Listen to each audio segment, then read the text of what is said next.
what do I call you? President, Prime Minister, Foreign Minister? I've known you in every incarnation. My life is confused.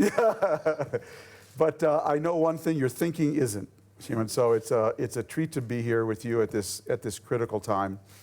I've been on a lot of panels and discussions this week, about the Middle East, what to do about ISIS, how to advance the Israeli-Palestinian peace process, what to do about the post-Arab Spring. I know you have thoughts about all of them. Cut through, if you can, for us, the noise, the sense of fragmentation, and share with us how you think we begin to move this region forward again, because right now it feels stuck. Well, I think to fight terror, which is the spoiler of the region, we have to make three major efforts.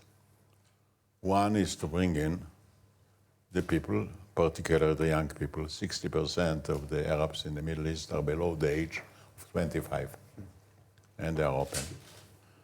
To bring them in the age of science. They cannot escape poverty without science. The second point is to call the task of religion the real name, because the terrorists are acting in name of religion. They say, cut the heads and save the world. Time has come that the religious people will answer. The terrorists are vocal, and the religious are slow.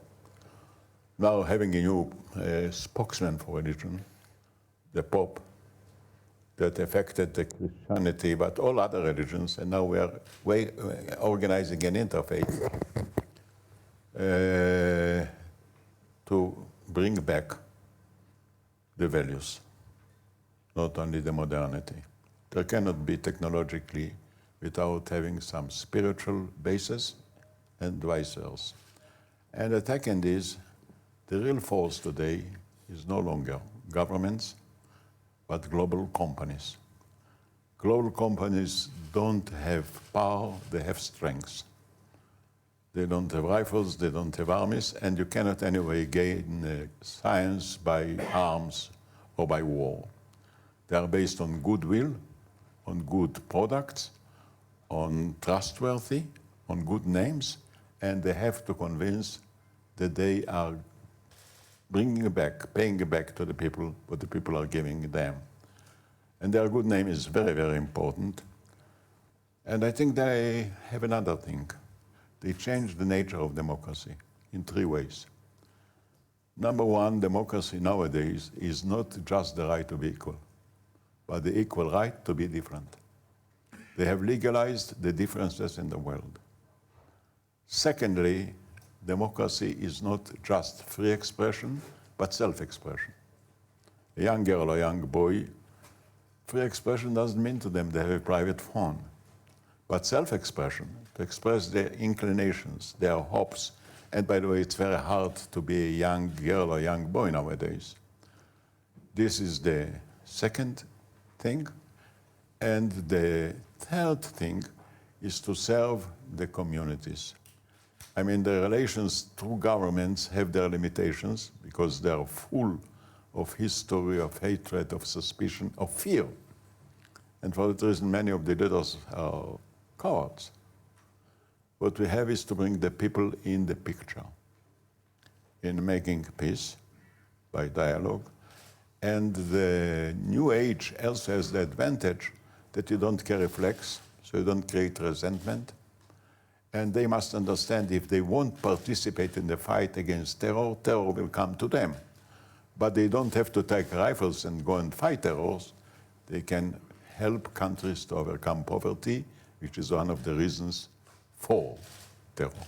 So I want to talk specifically about something that you know as well as anybody, and it's the Israeli-Palestinian peace process, which right now really seems dead in the water. Nothing happening. I know we're waiting for an Israeli election.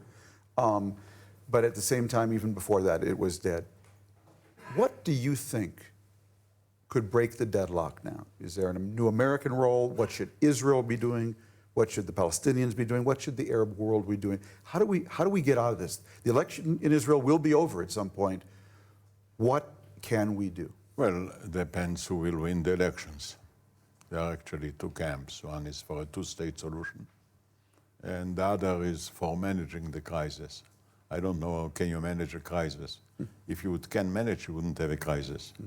And on Make the sure other they hand, tweet that to yes. somebody. And then, you know, the two-state solution is a condition to the existence of Israel. In democracy, you are a Jewish state only if you have a Jewish majority that you can count. No declaration can make you a Jewish majority if you're not a Jewish majority. That's well said. And the same is for the Palestinians. In fact, it was agreed, but in reality, the energy invested in it is very slow for different reasons. So we shall see the results of the elections, which camp will win, which idea will win. But there is no country anymore in the world that can do anything alone, whether we like it or not. The globality, which is the most important economic force, doesn't have a government. They will not order, say, to make a boycott. Neither can they stop it. So everybody is involved, and if you have relations, you must have relations with all people. And if you won't do it, you endanger your economy, and also you endanger your security, because if there is a billion, 100 million Muslims, they have arms, they have armies, they have planes, one of them have a nuclear bomb. But they have a reason to fight terror like we. Terror is destroying the Arab countries more than anybody else. If I were an Arab and I would ask myself, where is the greatest danger? Israel or terror? I would answer terror, because terror is destroying country after country. The world of empire is over, and I think the new world of companies is following the American philosophy, namely to be great, give, not just take. Sure, And then I think the global companies can really help the Arab world to enter the new age. We shall participate. We don't come in with flex, so we don't create resentment. Globality doesn't carry flex. Shimon, there's a big debate in America and in Israel over how to think about the issue of Iran. Okay? One school says, keep sanctioning them till they break and say uncle, and somehow abandon their nuclear program. Another school says, strike a deal with them.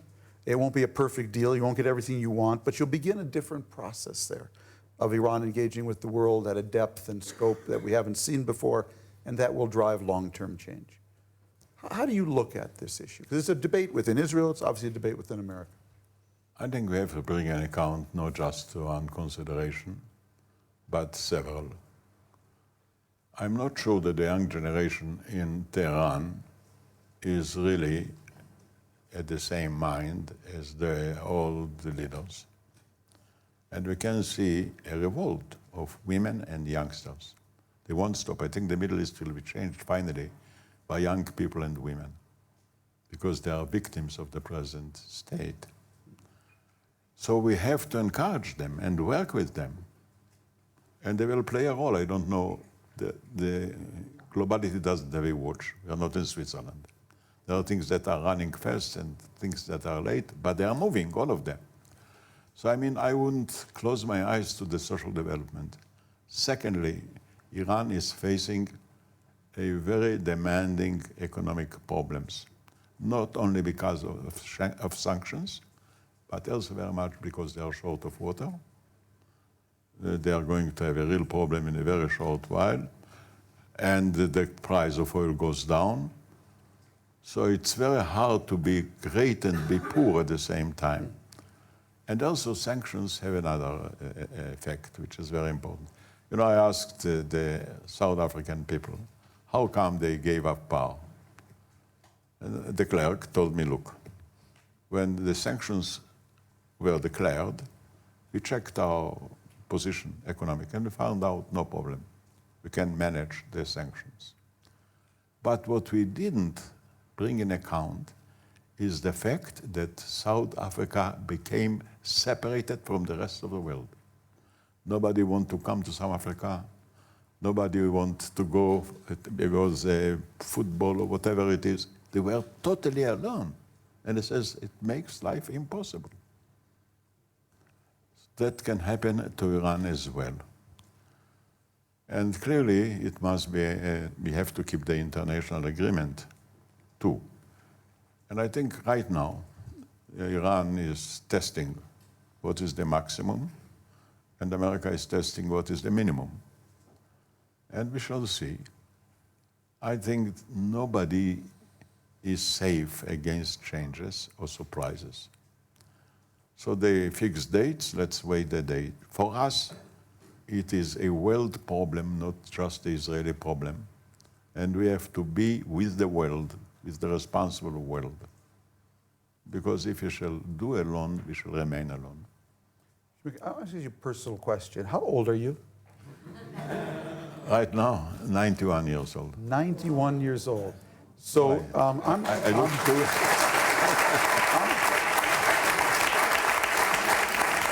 Okay.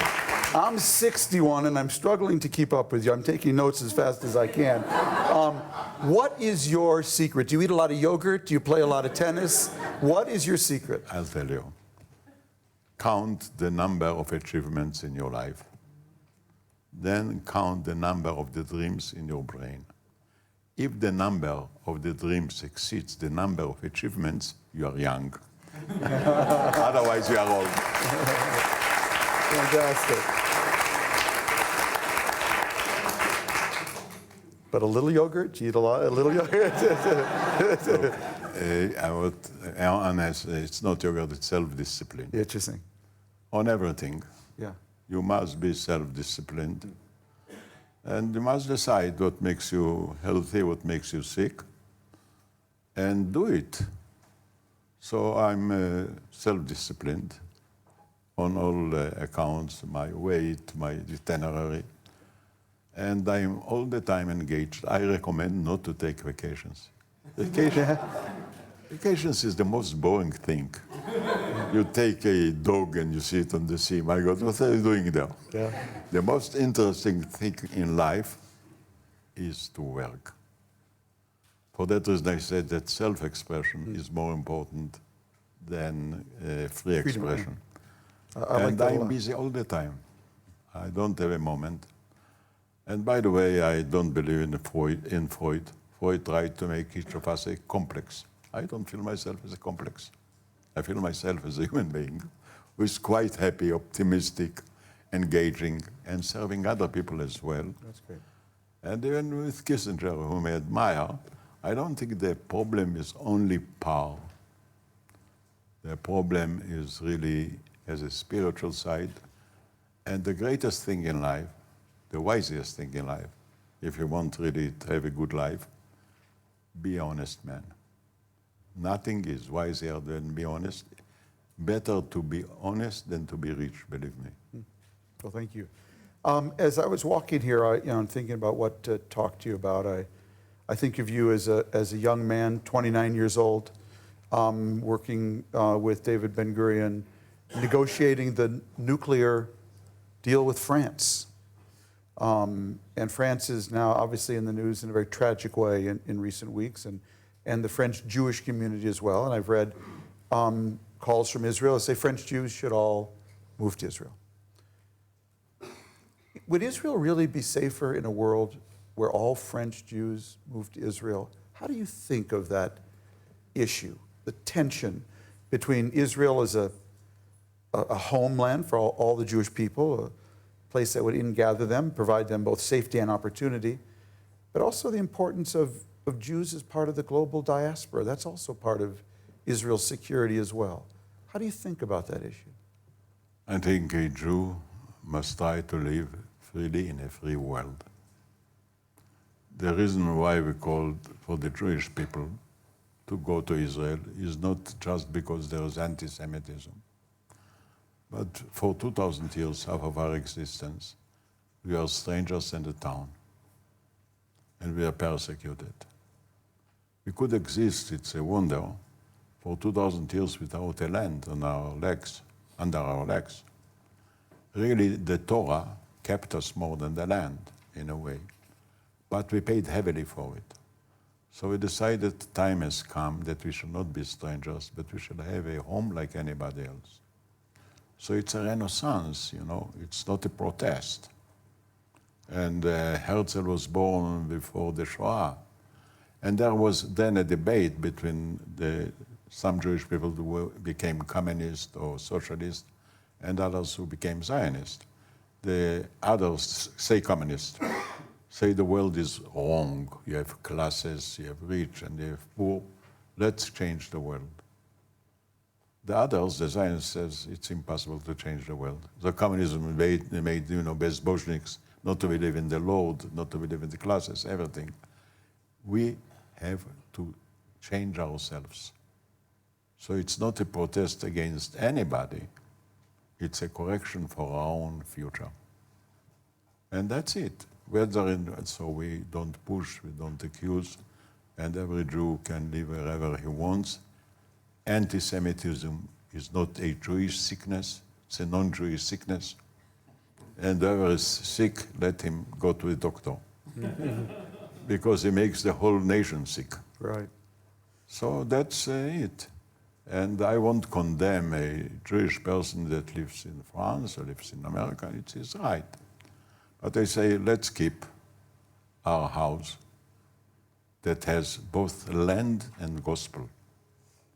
The speciality of the Jewish life, in my judgment, is that the Jews under Moses was very much to the left, as you know, said every person has the right to be equal.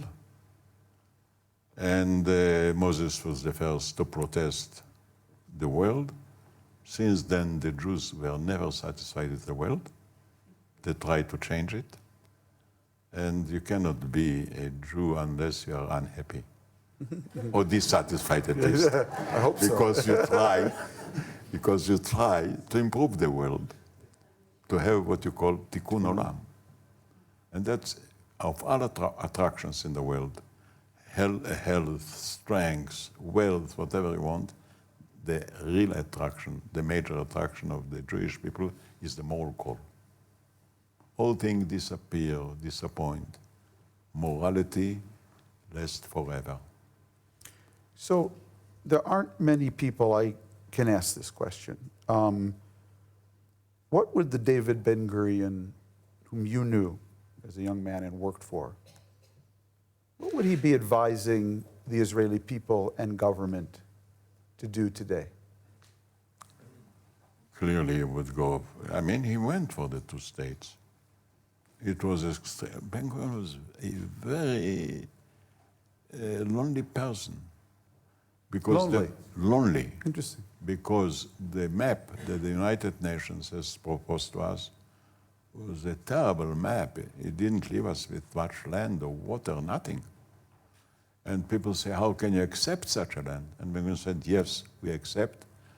It was urgent because it was immediately after the Shoah, after the war. Ben-Gurion went to visit the camps. By the way, he was accompanied by General Eisner, whom he admired.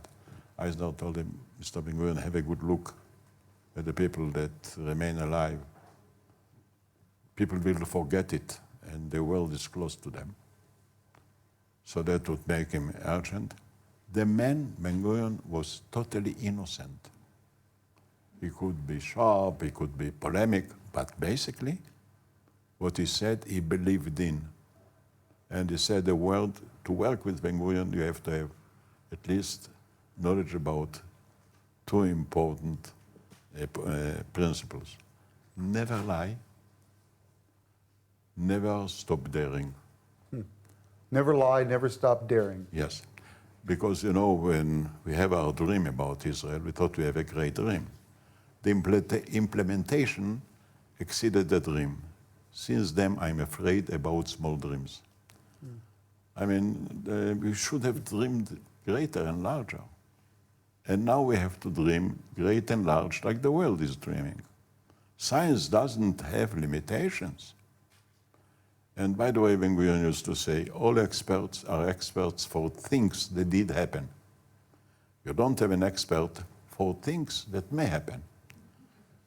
And then I learned from the economy. So he was a great economist like myself. Both of us didn't have an idea. What did I learn from him?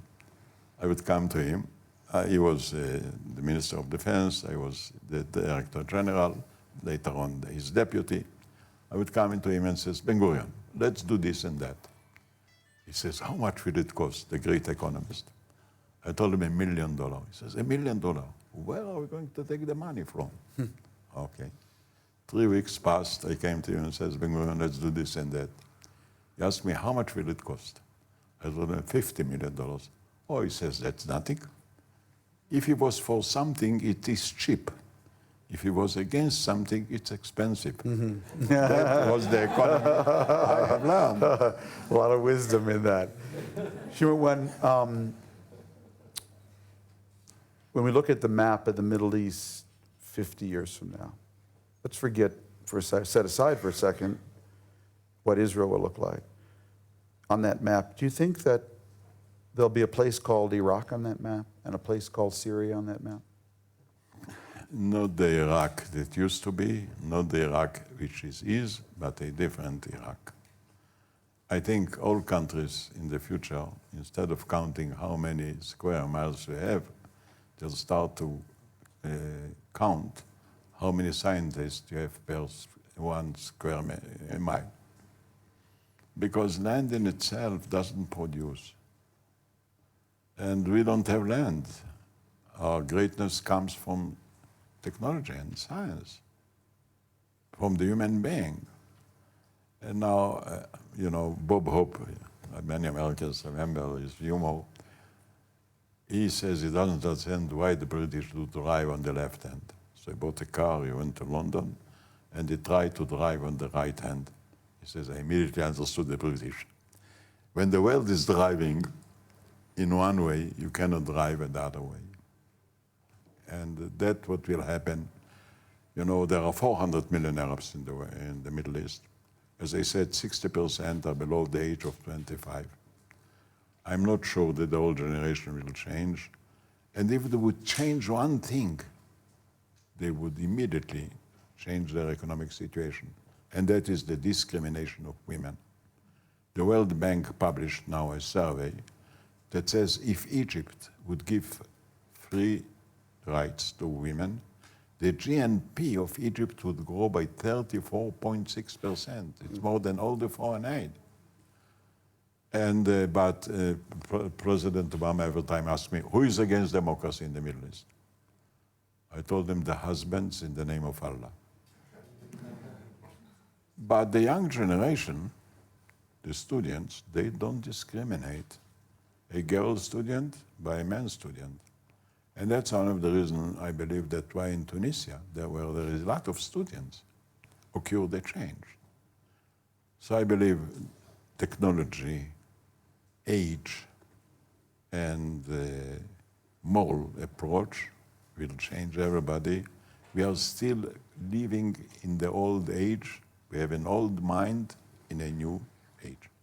Shimon, we come to the end of the session. I want to conclude by asking you one last question. No one has lived the history of Israel, more than you have. What doesn't the world understand about Israel? What would surprise the world most? If you could sit the world down and say, look, I've seen this country from beginning to end. Here's what you don't understand. Well, clearly there are elements from old anti-Semitism, from the age. Remember that for 2,000 years, the Jews were hated because they were Jews. Christianity is not what it is today. And the Islam too. There was a very short period. And the other thing, I believe that people got the idea the Jews are either smart or the Jews are either rich, they are privileged, they misuse things, which is nonsense. And we didn't understand the others too. We thought the others will accept our contribution. They didn't understand, they looked upon it as an enemy. And the problem is the small size of the land and the great holiness of it. You know, the Temple Mount, where three largest religions serves as a holy place, the size of the Temple Mount is 2 square kilometers. Imagine on 2 square kilometers, billions of people are concerned about every stone. And it's clear, I mean, the first to make Jerusalem the center, the holy center, was David, were the Jewish people. Only later came in the Christians, which Christianity was created by a Jewish guy. And then came the Muslims. All of them the same Lord, but with a different nationality, or a different claim, or a different explanation of it. So the small place. And also, Israel has nothing, you know, when we came. We didn't have land, it's a tiny piece of land. We didn't have water, we have 2 lakes. One dead, the other is dying. We have a river, which is very famous, the Jordan River, but doesn't have water. There's only fame without water. We had swamps in the north with mosquitoes, desert in the south with stones, with nobody you could have a dialogue. We didn't have oil, we didn't have gold, nothing, you know. And people didn't understand what's happening. I mean, our greatness is coming from nothing. They said in the Middle East there were 2 sorts of countries, the oily countries and the holy country. We were a holy country, I show you. We have nothing of the oily part of it. And Israel is really an example where people enrich the land, not the land enrich the people. Wonderful. In spirit, in sacrifice, in devotion, in having a commitment to values. Well, Shimon, thank you very much. You know, there's a saying in Hebrew, Ad Mea Vesrim. And Why are you so stingy? You should, you should live to 120, but you're one of the few people I say Ad Mea Vesrim, and I think, and I hope I'll be there to conduct the interview. So thank you very much. Thank you very much.